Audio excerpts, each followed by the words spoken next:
Hi, and welcome to The Other Side of Paradise, a series of short stories and radio plays by JP Paradise. Each episode may make you smile, it may make you think, but it will have you coming back for more. There's comedy, there's drama, and a little of everything in between. Whatever your taste, there should be something for you to enjoy. Please note that each episode may contain strong language, very dark humour, and themes of an adult nature.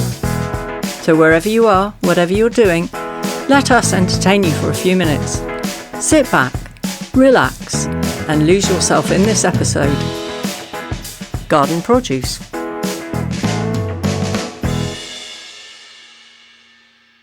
Barbara was knitting in the warmth of the conservatory, enjoying the view over the gentle rolling slopes of the Cotswolds on a June evening. Graham and Barbara had bought the bungalow when Graham retired nearly 20 years ago.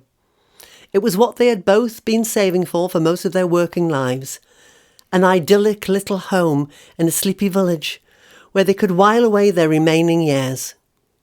Sadly, for Graham, those remaining years were few, death being no respecter of life plans. A brief terminal illness not long into his retirement left Barbara a widow, alone in the Gloucestershire countryside.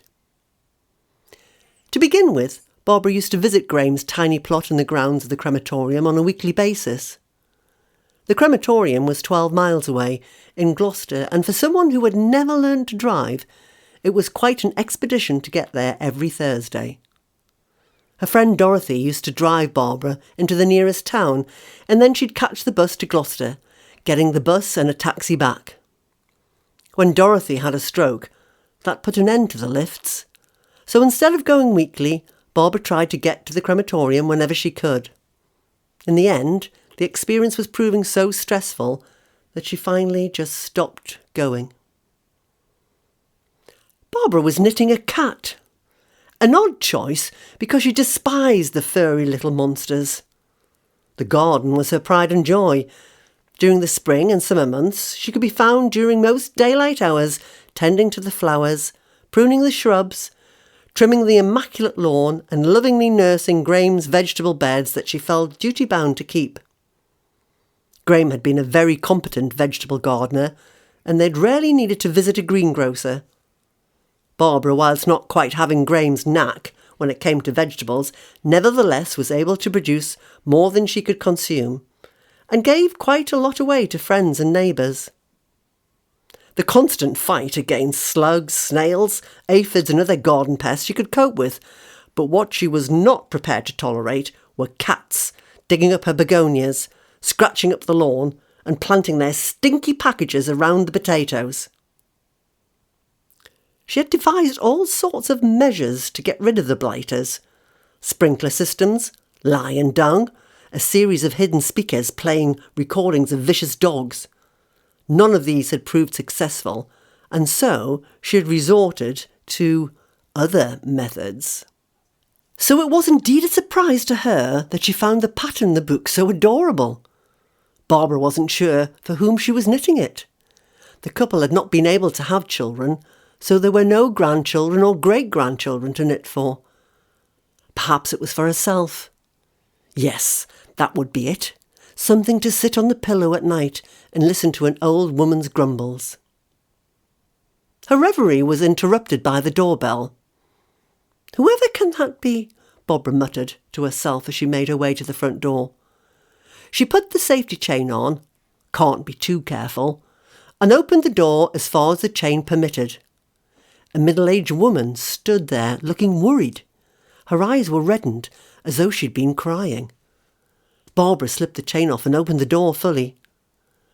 "Hello, I'm Stephanie," the woman sniffed. "I'm very sorry to trouble you, but my cat has gone missing, and I was wondering if you may have seen him." "Are you new to the area, dearie?" asked Barbara.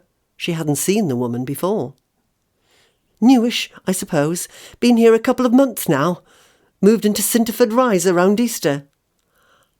"Do come in, dear, and have a cup of tea. Tell me all about the little fellow," said Barbara, and showed Stephanie in. Over a pot of Earl Grey, the two ladies fell to talking. "He's a Bengal, pedigree. Not any old moggy rubbish. Quite expensive, actually. His proper name is Windermere Royal Lancer, but we call him Benji. He's so cute, but a real rascal. Beautiful markings. You couldn't miss him. Had a blue velvet collar with a sweet little name tag. Being a Tom, he will roam, said Stephanie as she sipped her tea and watched the shadows grow longer over the unblemished lawn. I think I would remember one like that, dearie, replied Barbara.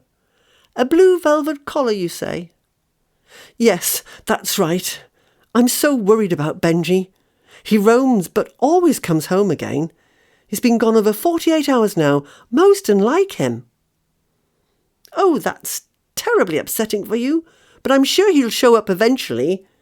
He's probably got locked in a shed or such like. I do hope so, said Stephanie, placing her cup and saucer back on the tray. If you don't mind me asking, what is the wonderful smell? Have I interrupted your cooking? Goodness me, no, laughed Barbara. I've been baking, that's all. Making sausage rolls. They should be done by now. Fancy one? They'll be fresh from the oven. Go on then, Stephanie replied with guilty pleasure. Barbara disappeared in the kitchen and emerged a few minutes later with a sausage roll on a small plate. The pastry was golden brown and the aroma was intoxicating. Are you not having one? Asked Stephanie as Barbara sat down and busied herself pouring them another cuppa. I had my supper a while ago. I was baking these for the fete tomorrow, but letting you have one won't hurt. Stephanie took a tentative bite, nervous in case she burnt her mouth, but she found the temperature was just right. This is good, she mumbled through a shower of crumbs. Unusual flavour. What is it? It's the meat, dear. Not any old mincemeat rubbish. Quite expensive, actually. Makes all the difference, said Barbara, and took another sip of her tea. Later, when Stephanie had gone on her way, Barbara tidied up before bed. The knitted cat was not yet finished, but the light was fading and her eyes were tired. She washed up the cups and plate, swilled out the pot, and threw the leaves into the bin, where they stained a blue velvet collar with a sweet little name tag.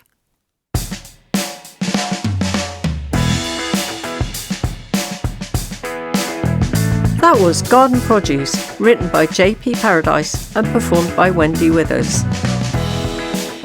It was recorded and mixed at LG Studios. All production and editing by Alex Brunsdon, who also wrote and performed the backing music. This episode is a The Other Side of Paradise production 2026. All copyright held by the author. If you enjoyed this episode, why not like and subscribe to receive notifications about new episodes, available wherever you get your podcasts.